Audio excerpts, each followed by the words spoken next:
పార్వతీపురం మన్యం జిల్లా కలెక్టరేట్లో నిర్వహించిన పీజీఆర్ఎస్ కార్యక్రమంలో రాష్ట్ర మంత్రి గుమ్మిడి సంధ్యారాణి ప్రజల నుంచి 75 వినతులు స్వీకరించారు. ప్రజా సమస్యల పరిష్కారమే ప్రభుత్వ లక్ష్యమని ఆమె పేర్కొంటూ అర్జీలపై అధికారులు తక్షణమే స్పందించి నిర్దేశిత కాలపరిమితిలో పరిష్కారం చూపాలని ఆదేశించారు.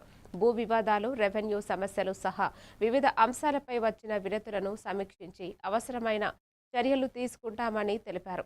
జిల్లాను రాష్ట్రంలో ప్రథమ స్థానంలో నిలిపేందుకు సమన్వయంతో పనిచేయాలని అధికారులను మంత్రి సూచించారు.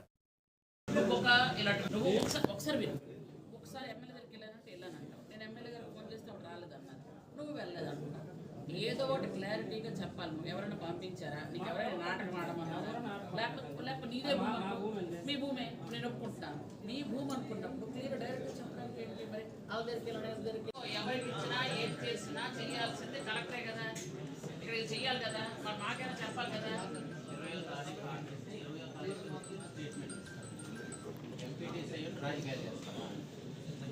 తమాషాలు చేస్తున్నావా? అడ్మినిస్ట్రేషన్ ఆశ్రమాస్టర్ సర్వే చేయించుకున్నావా? ఈ ఫోటో నీ పొలంలో ఇదనేది ఎవిడెన్స్ ఉంది. ఎక్కడో ఎవరో ఫోటో తీస్తే నీ పొలం అని చెప్తున్నావు. ఇప్పుడు నీ పొలానికి వస్తాం, లేకపోతే జైలు పంపించమంటావా? నీ పొలం 15 చూపించగలవా? సర్వే అని పంపిస్తామా? ఈయన